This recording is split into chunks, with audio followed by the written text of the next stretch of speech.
Non, je pense que c'est trop. Écoutez, même si nous n'avons jamais préconisé ce type de comportement, maintenant que ça ne justifie pas qu'il y ait des peines de prison, faut être clair. Mais est-ce qu'on pouvait laisser ces faits impunis ? Bah écoutez, on peut faire un rappel à l'ordre, mais de là à les condamner, y compris avec des peines de prison avec sursis, je trouve que ça fait beaucoup. C'est une forme de criminalisation. Vous savez, on a quelques problèmes ici ou là avec des manifestants qui, pendant la loi travail, ont fait certaines actions, et il y a quelques endroits où les procureurs poursuivent eux-mêmes, même s'il n'y a pas de poursuite. Je trouve que ça fait quand même beaucoup. Autre dossier d'actualité, celui d'Airbus, qui a annoncé hier une réorganisation qui entraîne la suppression de 1164 postes. Est-ce que cette réorganisation est justifiée ? Bah, écoutez, c'est une question pour Airbus, c'est une question à la fois de rationalisation, de rentabilité, y compris par rapport à certains programmes, même s'il y a un carnet de commandes qui est bien rempli, sur Airbus, c'est évident, mais bon, il y a quelques problèmes sur la 400M, il y a quelques problèmes sur la 380. Non, mais on va être très attentif. Ouais, il y a une chose qui me surprend un peu, c'est qu'y compris le service recherche-développement est impacté d'une manière ou d'une autre. Ce que nous n'accepterons pas, je rappelle que Force Ouvrière est la première organisation majoritaire dans le groupe, on n'acceptera pas dans tout état de cause des licenciements secs. Alors, donc on sera très attentif à la manière dont les choses vont se passer. Et vous les craignez ? Air France, pour le moment, prévoit des départs volontaires. Oui, pour le moment, on n'a pas d'informations, on n'a pas toutes les informations encore, mais on n'a pas d'informations pour le moment, comme quoi il pourrait y avoir des licenciements secs, ce ne serait pas acceptable, voire de la mobilité forcée. Vous appelez l'État actionnaire à être vigilant ? Bien sûr, l'État actionnaire est vigilant, mais si on n'avait pas réformé, y compris l'actionnariat d'Airbus il y a quelques années, on n'en serait peut-être pas là. Alors on va revenir sur le bilan social de François Hollande. On vient de voir le sujet de Marie Brémaud. Comment vous le qualifieriez, vous, ce bilan social de François Hollande ? Un bilan social libéral. C'est un bilan social libéral. On a eu une politique économique, c'était vrai avant aussi, une politique économique globale qui a été menée, qui est d'inspiration libérale au sens économique. Et je crois que l'élément clé dès le départ, c'est l'acceptation sans discussion quasiment du pacte budgétaire européen et des fameux 3% de déficit budgétaire, à l'instar des autres pays européens, ce qui conduit à une croissance économique relativement atone en Europe, une augmentation du chômage, des inégalités, et c'est une position d'ailleurs condamnée, celle de la France comme celle des autres pays, condamnée par l'ensemble des syndicats au niveau européen qui dénoncent à travers cette politique une politique de rigueur ou d'austérité, vraie nationalement à des degrés divers et vraie au niveau européen. J'aimerais bien d'ailleurs que la question européenne soit présente comme la question sociale dans la campagne présidentielle. Vous êtes très critique sur ce bilan social. Pour vous, il n'y a rien de positif à retenir ? Non, je ne dis pas qu'il y a rien de positif. Il y a eu certains éléments positifs, comme toujours. Mais si on regarde sur la ligne générale, les trois éléments clés, d'une certaine manière, c'est l'acceptation du pacte budgétaire européen, première étape.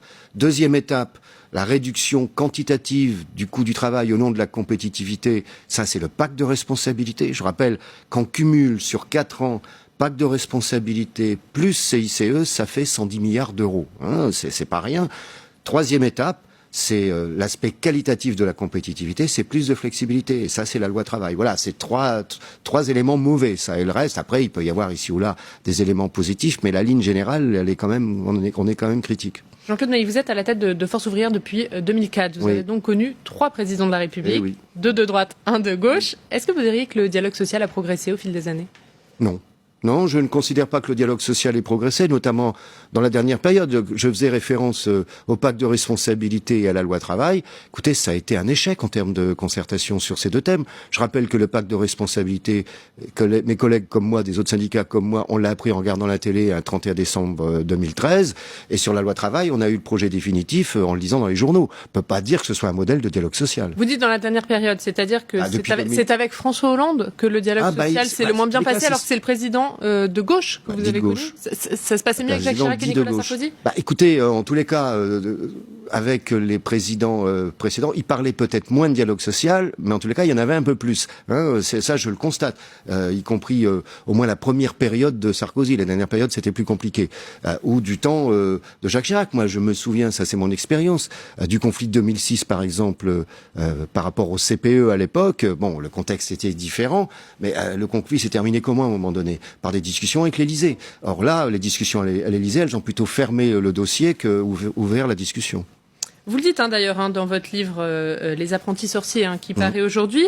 Avec le président de la République, les relations n'ont jamais été simples, il n'a jamais été très ouvert, il décide seul, il n'écoute pas. Ça a été compliqué avec François Hollande.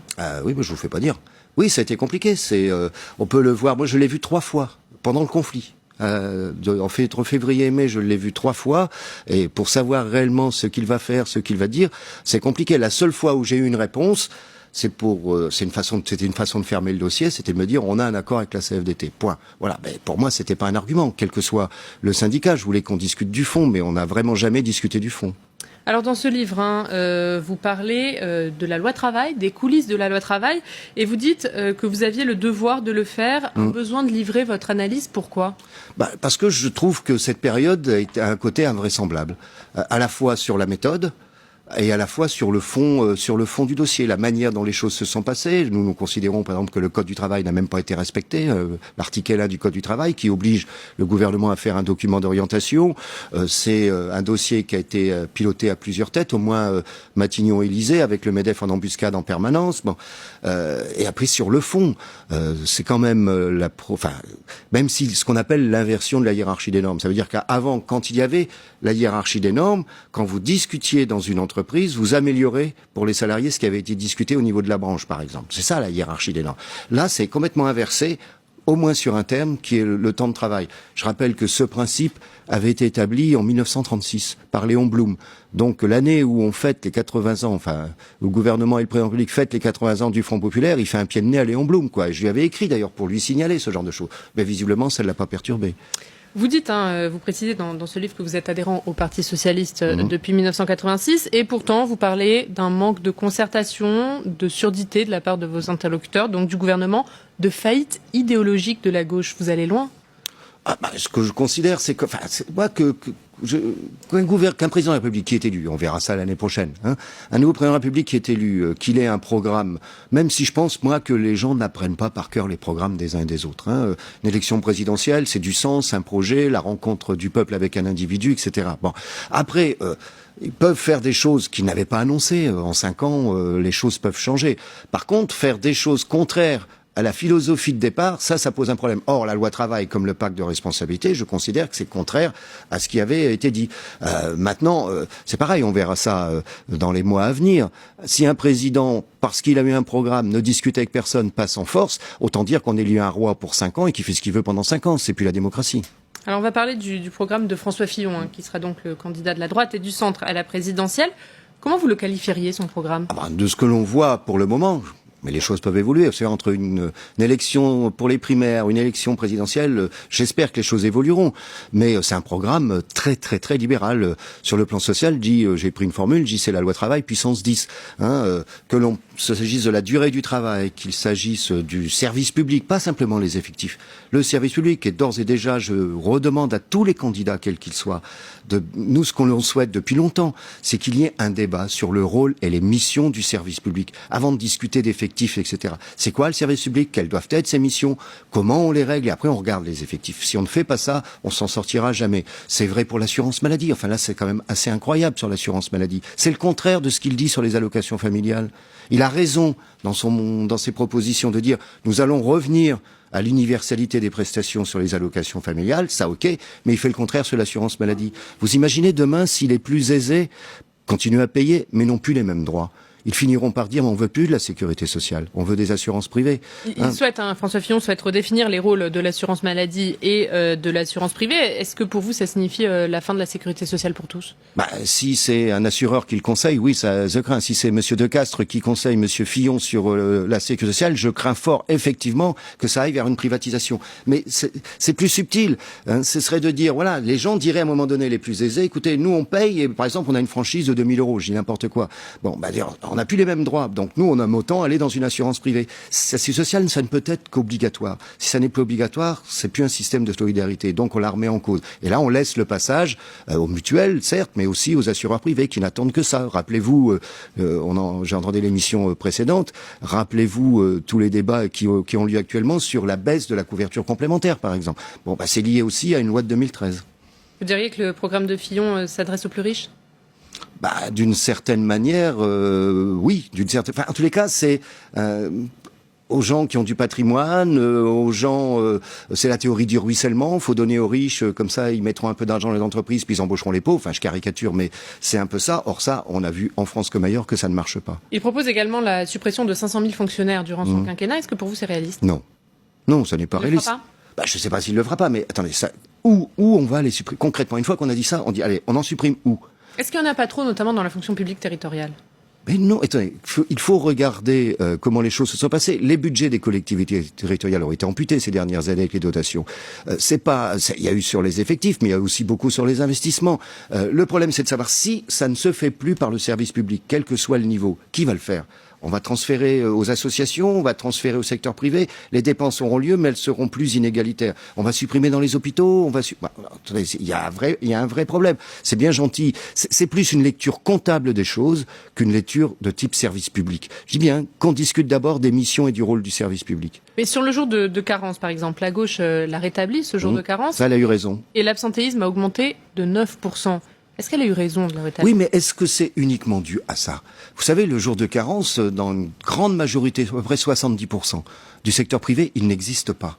Il n'existe pas tout simplement parce que c'est pris en charge par les complémentaires. Bon, ce qui n'était pas le cas dans la fonction publique.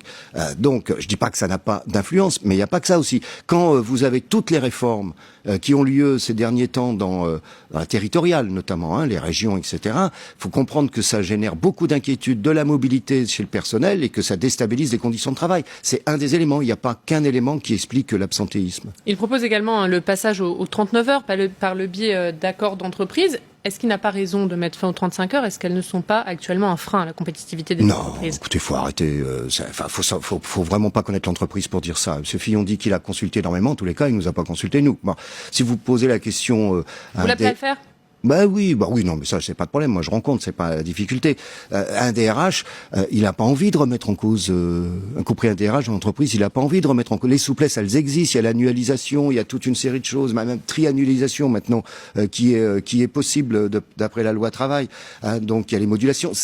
Ça sert à quoi une durée légale? Ça sert tout simplement à fixer le taux de rémunération des heures supplémentaires.